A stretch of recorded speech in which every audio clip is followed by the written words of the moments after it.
अस्सलाम वालेकुम। मैं प्रोफेसर पैथिक हाकिम मुजफ्फर हुसैन अजमल आपसे मुखातिब हूँ। आज बुखार के सिलसिले में कुछ बात किया जाए।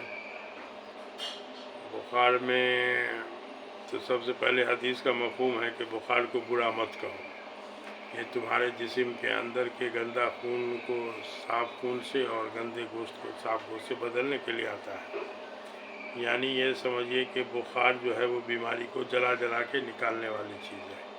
इसलिए नेचुरोपैथी और तिब्ब नबी से निकाली गई नेचुरोपैथी को छोड़ के कोई भी पैथी वाला जो है बुखार से जंग करता है। एलोपैथ तो इस जंग में सबसे आगे हैं, मगर मामला ये है कि शुरू में कोई भी बुखार जो होता है ना वो साधारण बुखार ही होता है और गलत इलाज की वजह से उसका नामकरण पड़ता है कि ये मलेरिया, ये टाइफाइड है, ये है, ये है।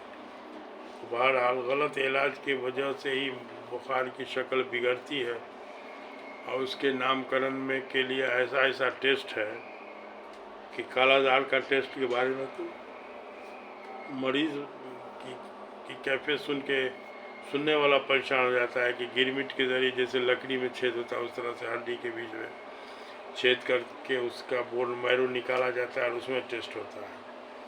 और वो टेस्ट में मान गए कि ठीक है चलिए कालाजार साबित हो गया, तो इलाज वही ढाक के 3 पात वाली बात है कि अब एंटीबायोटिक चलेगा। तो बुखार कोई बहुत बुरी चीज़ नहीं है।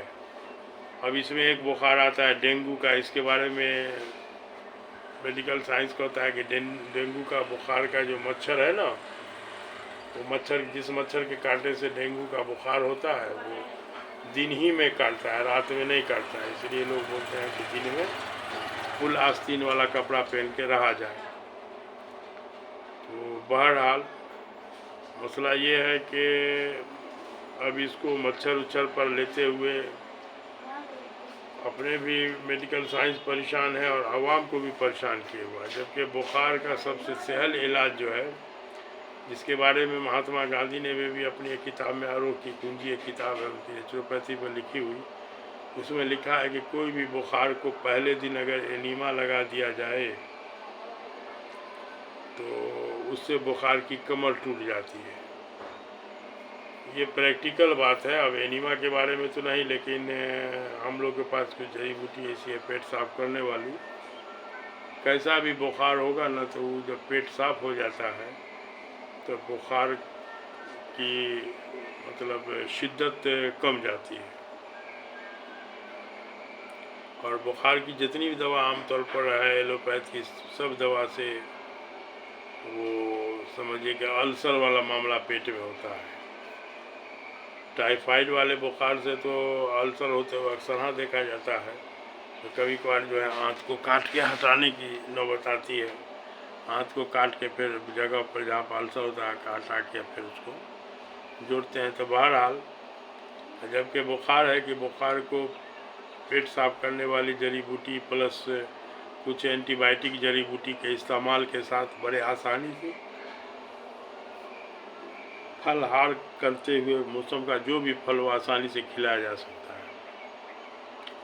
मगर यहाँ है कि फल पर तो सर्दी खांसी का इल्ज़ाम लोग लगा देते हैं, उस इल्ज़ाम लगा के फल से महरूम कर देते हैं लोगों को। हमको अपने बचपन का वाक़या याद है कि बचपन में जब बुखार लगता था तो अब्बा मरहूम हमारे महात्मा गांधी के साथ जो है वो एक बार 1932 में टीटागढ़ जेल में रह चुके थे, उनके साथ 14 दिन के लिए। तो महात्मा गांधी के संगत की वजह से बहुत सारा वो जाहिल आदमी थे, तो इसलिए जाहिल आदमी दूसरे का नकल कॉपी ज़्यादा करता है। तो उस संगत की वजह से अब्बा को नेचुरोपैथी का प्रैक्टिकल इल्म था, इसलिए बुखार में हम लोग को संतरा मवा के खिलाते थे। तो दिन हमको याद है कि अम्मा मरहुमा जो है वो कहती थी कि बउआ अब्बा जो अगर बुखार लगता था तो बोलती कि बउआ अब्बा जो संतरा उतरा खिलावेंगे तो न खाओगे, एक आध काश खा लोगे, अब बाद बाकी को छिपा के लेते आओगे, गंजी में छिपा के ले आओगे। हमको उस दिन याद आ रहा है कि हम उस तरह का करते थे। अब्बा संतरा मंगवा देते तो हम उसमें से एक आकाश खाए, बाद में छिपा के लाके अम्मा को दे देते। अब अल्हम्दुलिल्लाह ऐसा मामला है कि अपने हम 3 महीना के नाती नतनी को बेटा बेटी को जो है संतरा का जूस पिलवाते हैं। تو بہرحال بخار میں علاج بہت آسان ہے، صرف قبض کو توڑنے والی دوا پلس موسم کا پھل اور شہد لیمو، اتنے سے بخار کیسی ہوگا وہ ختم ہو جائے گا۔ تو اب ہے کہ قبض کو دور کرنے کے نیت سے پھر ہم کو وہی حدیث یاد آتی ہے جس کو ہم بار بار دہراتے ہیں تاکہ آپ لوگ اس کو عمل شروع کر دیجئے کہ سنائے مکی کو تو اپنے لیے لازم پکڑ لو، اس میں شفا ہے۔ اگر موت کے بیماری کا علاج ہوتا تو سنائے مکی میں ہوتا۔ تو معاملہ یہ ہے کہ لازم پکڑنے والی بات میں اب اس کا معنی آپ نکالیے، ہم نے معنی یہی نکالا ہے کہ ہفتہ میں 1-2 بار اس کو فرض کے دائرے میں کھانا ضروری ہے۔ تو بہرحال اس طرح کا معاملہ ہے، بخار کو بہت آسان علاج ہوتے ہوئے اب بخار میں ایک حدیث کا مفہوم ہے کہ بخار کے معاملہ میں آپ صلی اللہ علیہ وسلم نے فجر سے پہلے مریض پر جو ہے وہ مشکیزہ کا پانی ڈالنے کا حکم دیا، یعنی کہ مریض کو نہا دینے میں بھی کوئی دقت نہیں ہے، نہیں اگر اتنا ہمت ہو تو بھیگا ٹھنڈا کپڑا سے بھیگا کے مریض کے باڈی کو پوچھ دیا جائے، یہ بڑی فائدہ مند چیز ہے، چھوٹا بچہ سے لے کے بڑا بوڑھا سب کو یہ فائدہ کرے گا۔ اس لیے بخار سے جو ہے گھبرایا نہیں جائے، اس کو برا نہیں کہا جائے، بلکہ سمجھا جائے کہ اب یہ کچھ گندگی کو جلانے آئے، اس لیے اس کو سپورٹ کیا جائے۔ اس حالت میں بخار میں بھاری غذا نہ لیا جائے۔ بخار کے معاملے میں آپ صلی اللہ علیہ وسلم کی حدیث یاد آتی ہے کہ ایک صحابی کے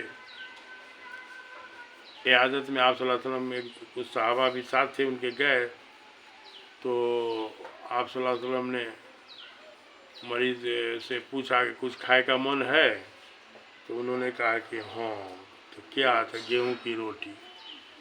اور قربان جائیے کہ اس زمانے میں تو جو کی روٹی آسانی سے ملتی تھی، گیہوں بہت ریئر چیز تھا۔